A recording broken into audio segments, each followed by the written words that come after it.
Sabe aquela sensação física mesmo, quase elétrica, que uma música específica consegue provocar na gente?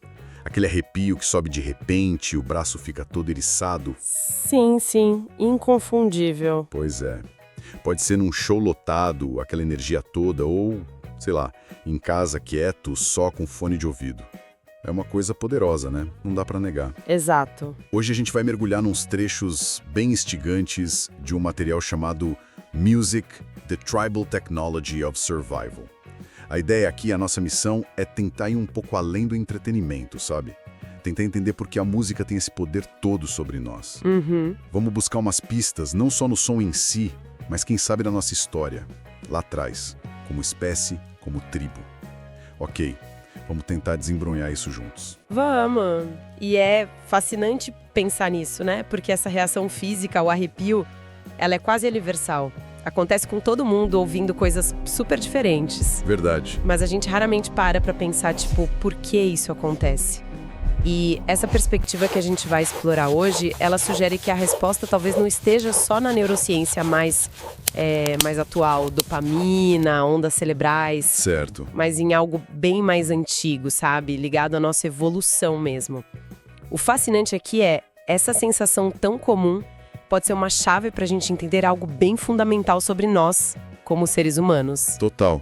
E a descrição que a fonte faz da experiência do show, ela captura isso muito bem. Aquela escuridão, a galera na expectativa, aí vem a primeira nota, sabe? Uma guitarra sozinha cortando o silêncio. E a onda de choque física, o tal do arrepio, que passa em todo mundo antes mesmo de a música pegar no tranco. Aí entra a bateria, aquele pulso que parece que sincroniza todo mundo ali. Sim, o coração da galera batendo junto, quase. Exato. As luzes explodem, as vozes viram uma só. O material fala numa sensação de, tipo, dissolução do eu individual. Você se sente parte de algo maior, como eles chamam, um superorganismo. Superorganismo. É forte isso. E o ponto que você levantou antes sobre isso acontecer também sozinho, de fone, isso reforça a pergunta principal, né? De onde vem essa capacidade quase mágica de um monte de frequência sonora conectar a gente tão fundo? Pois é, de emocionar, até da coragem, não parece ser só diversão, concorda? Tem algo mais visceral aí, mais antigo. Concordo totalmente.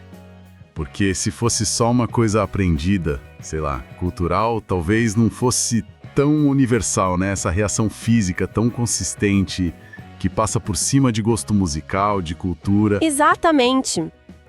A análise sugere com força que isso indica uma função biológica mesmo, quase instintiva. É aí que entra a hipótese central que o material desenvolve. A resposta para o arrepio de hoje pode estar, sim, metaforicamente, na fumaça de uma fogueira que se apagou há 50 mil anos. Uau! A ideia de que a música, ou o que veio antes dela, foi uma tecnologia. Uma tecnologia essencial para a nossa sobrevivência como espécie. Tecnologia. E como seria isso na prática? O material convida a gente a imaginar um mundo bem diferente, né? Talvez antes da linguagem complexa que a gente tem hoje. Como é que um grupo se juntava para caçar um bicho perigoso ou para consolar alguém que perdeu um ente querido, celebrar, tentar entender o mundo. As palavras, como a gente conhece, talvez não dessem conta de tudo isso, né? Pois é. A fonte até pinta uma cena bem vívida para ilustrar. Imagina uma noite fria, lá na savana africana, escuridão, sons estranhos lá fora, só a luzinha da fogueira. O medo devia ser palpável. Com certeza. E aí, de repente, alguém começa um ritmo. Pega um osso, bate numa pedra. Toque, toque. Aí outro responde com umas pedrinhas. Clac, clac. Um terceiro bate no peito. Bum, bum. Alguém solta um canto baixo, gutural. Sei. E aos poucos, aquele isolamento, aquele medo começa a virar. União. O ritmo compartilhado vira tipo uma âncora. Os corpos começam a balançar juntos, os pés batem no chão, o canto vira um coro. É uma imagem muito forte dessa transformação, né? Do medo para coesão. Muito forte. E a frase que vem depois é impactante. Essa foi a primeira tecnologia social da humanidade.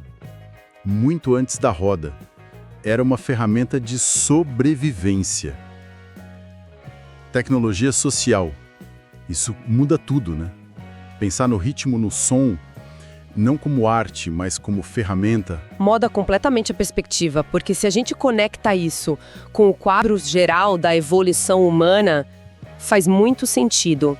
Esse comportamento proto-musical, vamos dizer assim, ele provavelmente não surgiu para a gente ficar contemplando beleza. Certo. Surgiu como solução prática para desafios coletivos que eram críticos para a sobrevivência. A chave era a sincronização.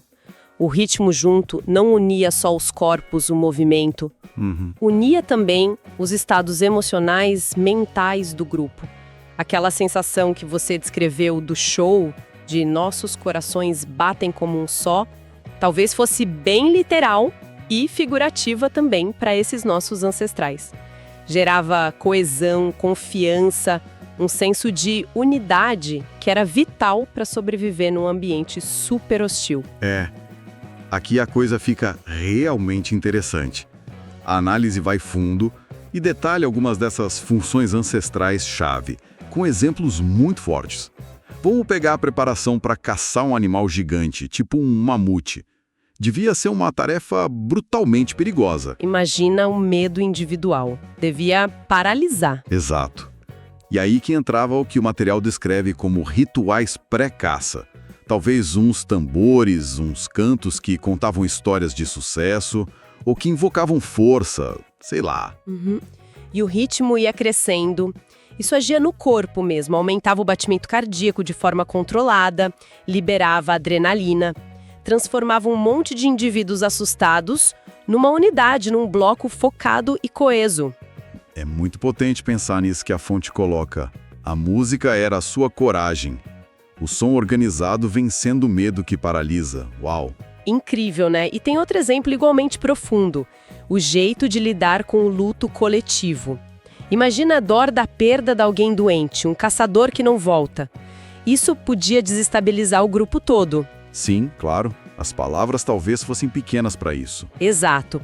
Mas o som compartilhado não. A tribo se reunia, cantava junto. Canções mais lentas, lamentos profundos que deixavam a dor sair, ser compartilhada. O ritmo, a melodia, distribuíam aquele peso emocional, sabe? Validavam o sentimento de todo mundo. Entendo. Música era a sua empatia. Era um jeito coletivo de processar o sofrimento que é inevitável na vida. Faz todo sentido. E ainda tem a conexão com o sagrado, com o mistério, né? Como é que eles tentavam entender o trovão, as estrelas, a morte, sem a ciência que a gente tem hoje. Pois é, os rituais xamânicos, que muitas vezes são descritos com ritmos frenéticos, cantos meio hipnóticos, dança até o êxtase, eles são interpretados aqui não só como uma performance, Certo. mas como tecnologias para alterar a consciência. Um jeito de buscar respostas, de tentar falar com forças invisíveis, de organizar o mundo, dar um sentido para a existência.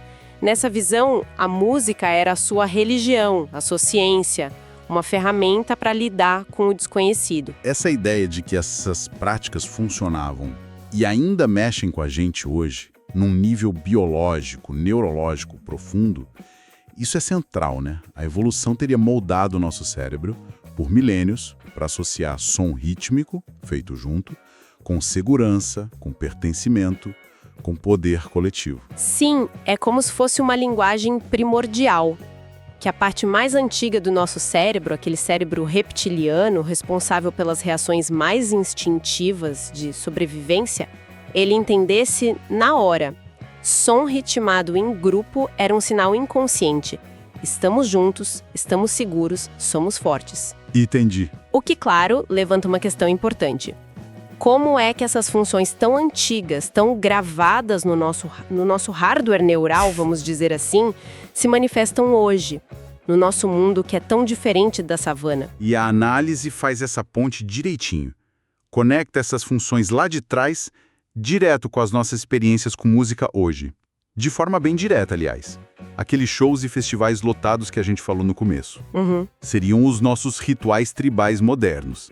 A batida grave que a gente sente no peito seria o eco do coração da tribo. Faz sentido. E aquele arrepio involuntário? A interpretação que o material oferece é que seria uma memória neurológica ancestral sendo ativada ali. Nosso sistema reconhecendo um padrão sonoro que por milênios foi associado com segurança e poder coletivo. Nossa! A sensação de se perder na multidão, de ser parte de algo maior, seria um eco moderno daqueles rituais de êxtase, de pertencimento total. Totalmente. E as músicas tristes que a gente ouve, muitas vezes para buscar consolo, a ideia é que elas ativam circuitos neurais parecidos com os dos antigos lamentos coletivos. Exato. Isso gera empatia, conecta a gente com a experiência universal da dor humana e, paradoxalmente, pode fazer a gente se sentir menos só na nossa própria tristeza. Assim como aquelas músicas que a gente põe para dar um gás, né? Na academia ou para encarar um desafio. Seriam os cantos de guerra ou de caça modernos, preparando o corpo e a mente para a ação, liberando hormônio, focando a gente.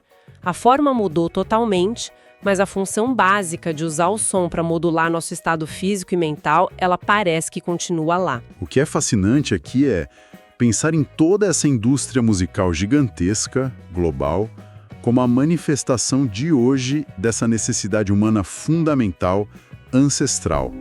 A gente transformou essa ferramenta de sobrevivência em entretenimento, em produto, criou gêneros, estrelas, algoritmo que recomenda música. Exato. Mas por baixo dessa camada toda, cultural, comercial, a função central de conexão parece que continua intacta. E a capacidade única da música de atravessar barreiras, de cultura, de língua, talvez seja o maior testemunho de quão fundamental ela é pra gente. É verdade isso. A gente pode não entender nada da letra de uma música de outra cultura, mas muitas vezes a gente sente a emoção, a intenção ali. Isso sugere que tem uma linguagem mais profunda rolando. Então, o que tudo isso significa no fim das contas? Talvez que a música seja uma das poucas forças realmente coletivas que sobraram no mundo que, muitas vezes, empurra a gente para o individualismo, para a fragmentação. A análise lembra como ela está presente em quase todo marco importante da vida social. É só pensar um pouco. A gente canta parabéns em aniversário, tem música para casamento, para formatura, usa melodia X para expressar luto em funeral. Sim. Hino nacional tenta criar unidade, canção de niná faz aquele primeiro laço de segurança mãe-filho, canção de protesto dá voz e une movimentos. Ela está sempre lá, cumprindo funções que vão muito além do prazer estético individual. Está unindo, marcando o rito de passagem, expressando identidade coletiva. É uma perspectiva muito, muito interessante mesmo. A ideia central que fica dessa análise é que música não é algo que a gente só ouve passivamente. É algo que nosso sistema nervoso reconhece num nível muito profundo, biológico, quase celular. O poder dela não estaria só nas notas, na harmonia, na letra, mas na nossa história compartilhada como espécie e nas vias neurais que foram sendo esculpidas por milhares de anos de sobrevivência coletiva através do som organizado. É como se a gente carregasse uma herança ancestral dentro da gente. Concordo totalmente. E essa herança se manifesta naquela reação física lá do começo, o arrepio. Da próxima vez que uma música dê essa sensação, talvez seja interessante perceber isso não só como uma reação fisiológica, boba, isolada. Certo. Mas como um eco distante do nosso passado tribal. Uma conexão sutil, mas real, com incontáveis gerações que usaram um som ritmado para achar força, consolo e, principalmente, união. É quase uma mensagem vindo lá do tempo daquela fogueira primordial. Uma mensagem que diz: ouve, sente, você pertence. A conclusão do material resume isso de um jeito muito marcante. A magia da música não está nas notas, está em nós. Exato. E isso deixa a gente com uma reflexão final, né? Inspirada na própria conclusão da fonte. Os predadores que a gente enfrenta hoje talvez sejam outros, não os da savana. Talvez sejam a ansiedade, a solidão crônica, a desconexão social, essa polarização toda que divide a gente. Verdade. Mas a ferramenta ancestral que a nossa espécie desenvolveu para unir, para fortalecer, para curar emocionalmente, a música ela continua basicamente a mesma. E talvez, ironicamente, esteja até mais acessível hoje do que nunca. Fica então essa provocação para quem está ouvindo a gente. E se a gente passasse a usar música de forma mais consciente no dia a dia? Não só como trilha sonora de fundo ou entretenimento puro, mas reconhecendo esse poder ancestral dela e usando deliberadamente como uma ferramenta ativa mesmo. Uma ferramenta para buscar conexão, para encontrar força interior, para processar emoções difíceis, ou só para lembrar dessa herança tribal profunda de pertencimento que todo mundo carrega, mesmo no meio da vida moderna.